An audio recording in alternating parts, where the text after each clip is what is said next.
지역의 이슈를 만나는 시간 헬로 이슈 토크 시작합니다.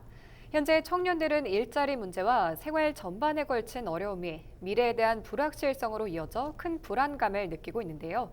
이에 경북도는 청년들과 고통을 함께 나누고 해법을 찾기 위해 4대 정책을 마련했습니다. 이 시간 이슈토크에서는 지역 청년 문제와 경북도의 4대 청년 정책에 대해서 이야기 나눠보겠습니다.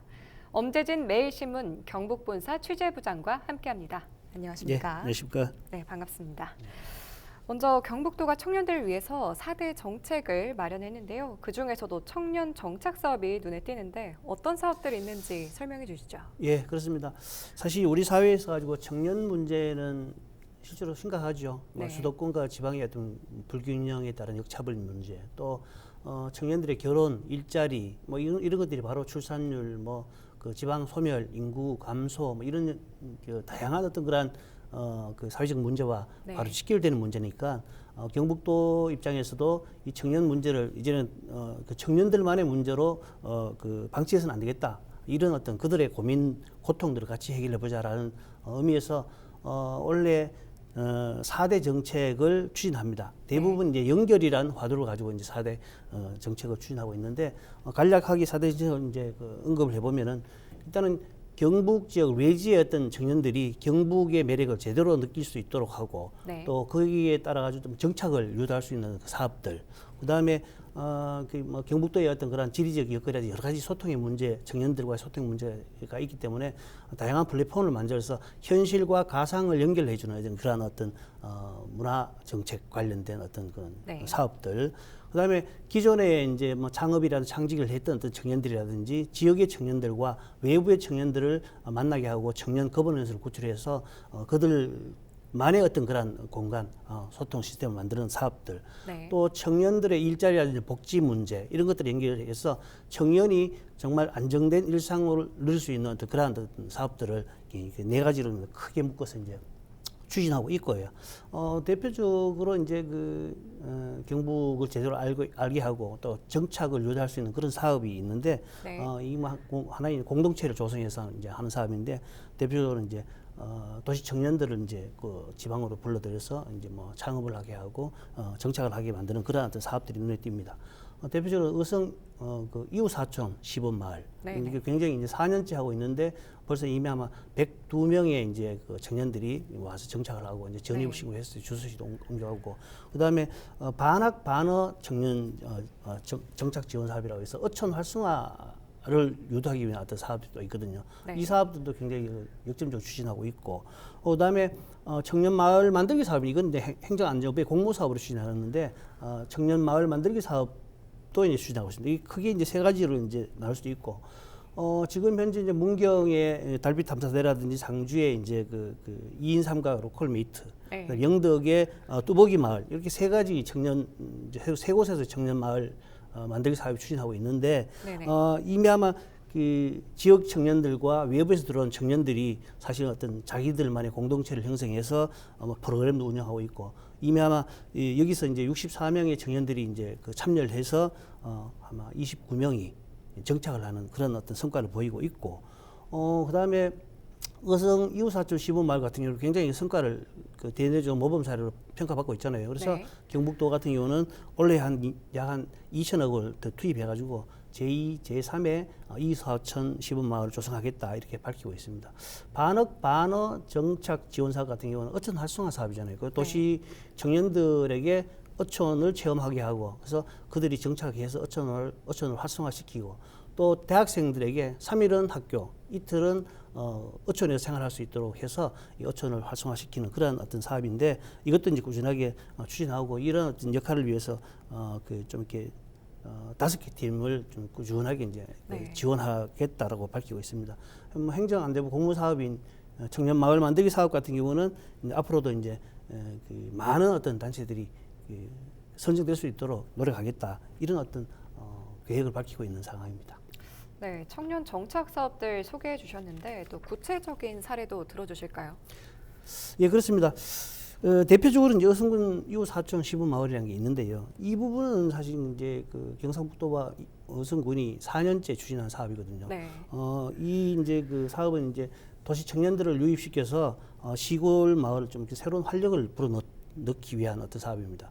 여기에는 주거 문제, 그다음에 네. 복지 문제, 그다음에 일자리 문제 이런 것들을 두루 이제 시스템으로 갖춰놓고 하다 보니까 이 청년들이 마을에 유입돼 와가지고 농촌 혁신 성장을 좀 이끌어가고 그걸 통해서 인구 감소라든지 지역 소멸의 위기를 극복해 나가자라고 하는 어떤 취지에서 추진되고 있는데 의성 그 이웃사업촌 시범마을 같은 지금까지 한 160명 정도가 들어와가지고 활동을 했어요. 네. 그 중에 앞서 언급했지만 이미 102명이 이제 그 전입신고를 해서 주소지에 옮겨왔고, 이들 가운데 뭐 청년 농부라든지 여러 가지 일자리 창업을 통해 가지고 다양한 어떤 사업들 추진하고 있는데 네. 의성군 안개면에 가면은 이들이 이제 창업한 어떤 가게들이 줄비하게 딱 서 있어요. 그래서 그 안리단길, 경주의 황리단길, 안리단길이라는 어떤 그런 별칭도 얻고 있습니다만 이들은 수제목 맥주 공방이라든지 유럽식 파스타 가게라든지 또 뭐 딸기 농장이라든지 그다음에 애견용품, 간편식 이런 것도 개발해서 판매한다든지 그래서 굉장히 많이 활성화가 되어 있는 상황입니다. 그래서 의성군 같은 경우 이미 이들의 어떤 주거 문제를 해결해 주기 위해서 스마트팜과 연계한 컨테이너형 주택을 20% 건립을 했고 포스코에서 5억 원을 지원받아가지고 모듈러 주택 18채를 이제 완공을 했고 또 이제 그 지역에 이제 그 여관을 리모델링해서 청년 게스트하우스로 이제 탈바꿈을 시켰고 또 이제 장기적으로 LH 공공 임대주택을 올해 3월부터 해서 내년 6월까지 140호를 이제 건립하겠다는 계획도 지금 세우고 있습니다. 또 여기에 머물지 않고 일단은 청년들이 정착하기 위해서는 가장 중요한 것은 그 주변의 정주 여건이잖아요. 이 정주 여건 속에서 교육 문제, 그다음에 의료 문제, 복지 문제 이런 것들이 다양하게 이제 포함되어 있는데 농촌 지역이다 보니 이런 부분이 좀 한계가 있잖아요. 그래서 어성군 같은 경우는 이런 부분들을 좀 새로운 지원을 하고 있거든요. 그래서 출산 통합 지원 센터를 만든다든지 또 이제 하나 어린이집을 신증축한다든지 또 안개 초등학교를 KT와 연결해서 AI 이를 기반으로 하는 그런 초등학교로 탈바꿈 시킨다든지 또 그 지역에 이제 사실 거점 병원이었던 이제 영남제일병원 이 병원에 사실 이제 소아청소년과를 새로 이제 운영을 하도록 한다든지 해서 이제 그 지역에 들어온 청년들이 외지로 나가지 않고도 충분히 이렇게 교육 문제, 의료 문제가 해결될 수 있도록 그렇게 지원을 하겠다 이렇게 입장을 밝히고 있습니다. 네, 청년들의 정착을 위해서 또 경북도가 주변 인프라 개선에도 힘을 쓰고 있는 것 같은데요. 그런데 또 청년들이 불편해하는 부분이 문화와 소통 분야거든요. 이 부분에 대한 정책도 마련돼 있을까요?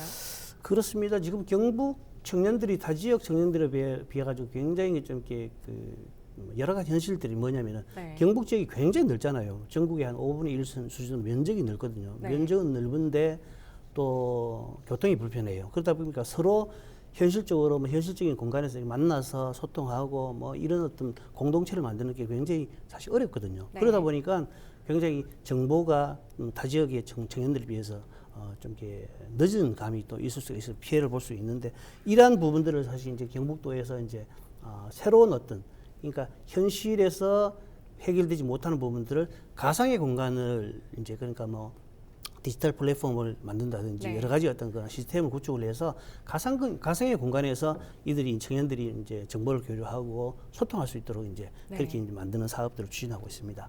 그래서 이제 청년 정책 홈페이지를 일단 구축을 합니다. 이제 청년 정책 홈페이지가 구축이 되면은 중앙이라든지 지방에서 추진하는 다양한 청년 지원 정책을 일목요연하게 이제 볼 수가 있고 또 그 속에서 이제 청년들이 직접 자기가 지원 사업에 대해서 신청을 할 수 있도록 해놓고 또 이제 그 청년들의 삶을 지지해줄 각종 정책들을 이제 제안하는 통로 이런 것들이 이제 경북 미래 인재 데이터베이스도 구축하는데 이를 통해 가지고 실제로 청년들이 도단위 어떤 그런 위원회에 참여해 가지고 그들이 원하는 경북도의 운영, 경북도의 그림을 직접 자기들이 그릴 수 있도록 이렇게 지금 통로를 열어놓겠다 이렇게 밝히고 있고 그리고 지금 현재 경북도 같은 경우는 조직 개편을 통해 가지고 이제 메타버스 부분에도 굉장히 그 관심을 가지고 있거든요. 네. 그래서 조직 개편을 통해 가지고 메타버스 관련된 부서도 새로 만들고 있고, 그래서 메타버스 수도 경북을 이제 지향을 하면서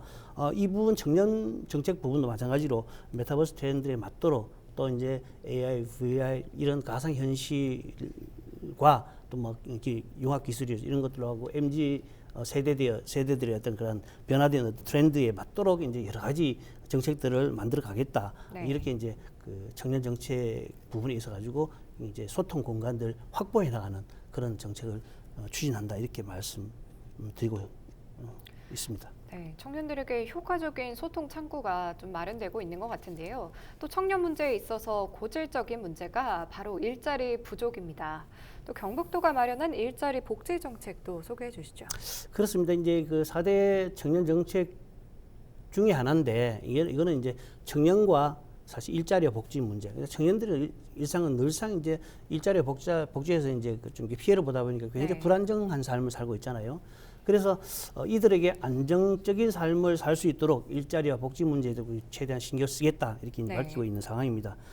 핵심 지역 주도형 이제 청년 일자리 사업이 이제 추진되고 있는데 사실 17개 광역 단체 중에서 그 경북도가 국비 300억 가장 큰 규모의 국비 300억을 이제 네. 유치를 했거든요. 해서 이제 4천여 명에게 청년 일자리를 제공하겠다 이렇게 밝히고 있고 창업에 도전하는 대학생들을 위해 가지고 창업 프로그램을 이제 그 운영을 하거든요. 그래서 뭐 예비, 초기, 심화, 재대학 단계별로 이제 사실 이제 사업을 지원하는 어떤 그런 것들도 하고 네. 그다음에 판로 개척이라든지 펀드 조성 등 체계적인 창업 지원도 이제 하겠다라고 이야기하고 도시 청년 시골 파견제 등을 이제 뭐 충분히 업그레이드 해가지고 네. 창업 드림 사업 이게 실제로 창업을 할 수 있도록 이제 지원하겠다 이런 어떤 네.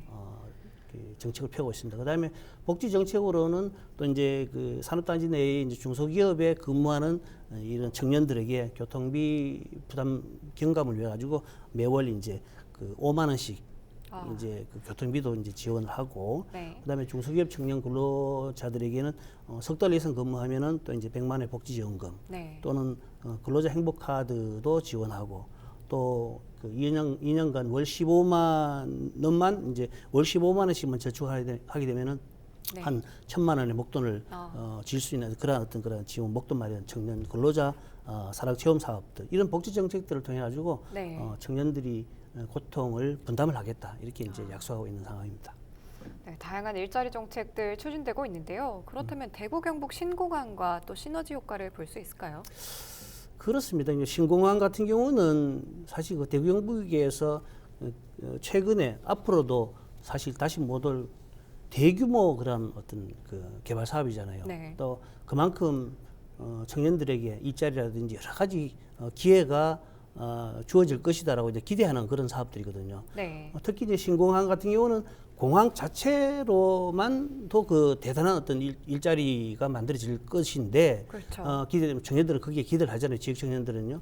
그다음에 공항이 들어서면은 그는 뭐 교통 물류가 그런 상황들이 되니까 기업들이 유치될 네. 것이고 그 기업들이 유치되면 거기에 따른 또 일자리들이 다양하게 또 창출될 것이다 이런 기대감을 모으고 있고 또 대구 같은 경우는 공항이 떠난 어떤 후적지에 여러 가지 어떤 그런 이렇게 성남 판교처럼 디지털 어떤 그 벤처 도시로 만든다든지 했을 때 청년들이 굉장히 많은 청년들이 거기서 이제 일자리라든지 희망 앞으로 미래를 볼 수 있는 그런 어떤 네. 상황이거든요. 그러다 보니까 신공항에 대한 어떤 청년들의 지역 청년들이 그는 기대도 굉장히 커요. 다만 이제 이제 신공항이 지방 공항으로서 뭐 작은 규모로 이제 네. 조성되기보다는 사실 그 중형 공항으로 뭐 대규모로 좀 조성되기를 기대하는 그런 바람도 사실 있습니다.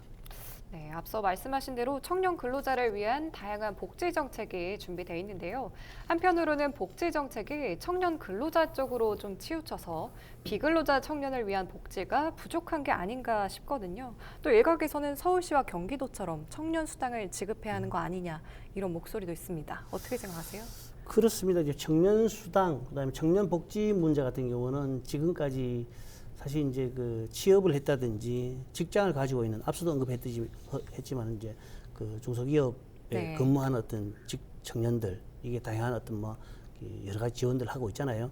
근데 사실 지금까지 이제 비취업자, 취업 준비생이라든지 대학생들 이런 어떤 그 비근로자 청년들에 대한 어떤 그런 뭐 복지라든지 지원은 사실 좀 소홀했던 거는 사실 있어요. 그런 지적들이 상당히 있습니다.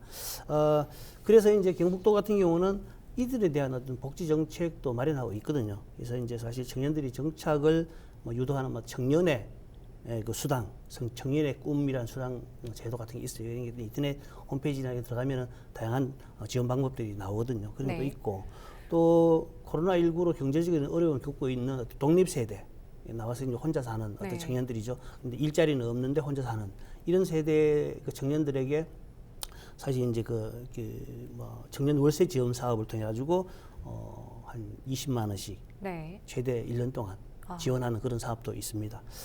그리고 이제 청년 수당 문제가 이제 굉장히 이제 지난해부터 이제 또 대선과 길부해서 여러 가지 정치적으로도 화두가 되고 있잖아요. 근데 이 청년 수당 같은 경우는 여러 가지 이제 뭐 정책이 실패됐다. 그다음에 청년들만 특정 지은 어떤 그런 정책이기 때문에 뭐 다른 의도가 있다. 뭐 여러 가지 좀 비난들이 좀 사실 있습니다. 비난도 있고 그다음에 복지 대상을 청년으로 새롭게 이제 그 정의를 내린 것은 어떤 정치적인 의도가 있다라는 어떤 비난도 있고 또 이제 청년 정책을 단순히 모두가 받을 수 있는 어떤 그런 이게 불로소득이잖아요. 이런 어떤 점을 홍보하기 때문에 뭐 포퓰리즘 성격도 있다라게 비난을 사실 받거든요. 비난을 받는데 사실 이러한 어떤 비난과 달리 일부에서는 현실을 봐야 된다. 우리나라의 청년이 처한 현실들을 지시해야 된다. 사실 일본 같은 경우는 굉장히 많은 일자리가 있기 때문에 청년들이 이제 그 대학을 졸업한다든지 취업을 하기 위해서는 다양한 어떤 공간과 이제 기회가 열려 있거든요. 그래서 청년들이 한 90% 이상은 취업에 성공한다고 볼 수 있단 말이에요. 그런데 우리 한국 같은 경우는 일자리가 굉장히 부족하잖아요. 또 청년들은 해마다 이제 많은 인원이 쏟아져 나오고 이러다 보니까 개인이 가지고 있는 어떤 그런 그 능력 이런 것들로만 사실 이제 청년이 이제 뭐 자기 길을 찾아 나간다든지 뭐 자기들의 의지나 능력과 능력에 따라 가지고 뭐 자기 살 길 찾아야 된다든지 이런 부분에 있어서 사실 구조적으로 굉장히 어려운 어떤 그런 현실이거든요. 일본과 비교해 봤을 때. 그렇기 때문에 이 문제가 이런 사회적 구조적인 문제를 청년 개인에게 짊어지게 하는 것은 좀 부당하다. 이래서 당연히 정부나 지자체, 이 사회가 그런 청년들의 고민에 좀 이렇게 도움을 주고 좀 고민을 좀 해결할 수 있는 어떤 길을 만들어줘야 된다. 이런 어떤 공감대들이 굉장히 넓게 펴져 있어요. 그러다 보니까 청년 수당이라든지 각종 청년과 관련된 복지 정책, 지원 정책들이 당연히 필요하다라는 어떤 주장들이 강하게 제기되고 있습니다. 실제로 무엇보다 가장 중요한 것은 이제 청년들한테 미래의 희망을 주는 거죠. 내가 이 사회에 있어 가지고 사회 조직원으로서 구성원으로서 앞으로 희망을 가지고 일할 수 있는 그런 어떤 길이 제일 중요하다 이렇게 볼 수가 있겠습니다. 네, 알겠습니다. 지금까지 경북도의 4대 청년 정책을 살펴봤는데요. 아쉬운 점이나 개선해야 할 점이 있다면 짧게 짚어주시죠. 그렇습니다. 청년 정책에 대해서 굉장히 경북도가 이제 여러 가지 정책을 폈어요. 뭐 일자리 문제라든지 뭐 그들만의 소통 문제라든지 있는데 가장 중요한 것은 실제로 청년들의 고민, 청년들이 어떤 어려움이 있느냐 이게 현실에서 이제 청년들의 어떤 그런 문제들을 얼마나 정확하게 이제 파악을 하느냐. 그다음에 그런 청년들의 현실의 문제를 행정에서 관여하고 개입해서 얼만큼 현실적으로 해결할 수 있느냐 이런 부분들이 굉장히 고민이 있어야 되거든요. 근데 일단은 여러 가지 이제 가상 공간을 만들 소통을 하도록 한다든지 이렇게 이제 정책이 있는데 이런 부분에서 운영할 수 있는 어떤 그런 행정적인 전문 인력도 필요하고 그래서 좀 더 청년 정책들이 현실적으로 맞고 현실적으로 청년들이 좀 이렇게 효과를 얻을 수 있도록 많은 고민들이 필요해야 된다 이렇게 생각합니다. 청년 정책에 좀 현실적인 방안이 필요하다는 말씀해 주셨고요. 오늘 이슈토크에서는 경북도의 4대 청년 정책과 함께 지역 청년 문제에 대한 이야기 나눠봤습니다. 헬로 이슈토크 마칩니다. 시청해 주신 여러분 고맙습니다.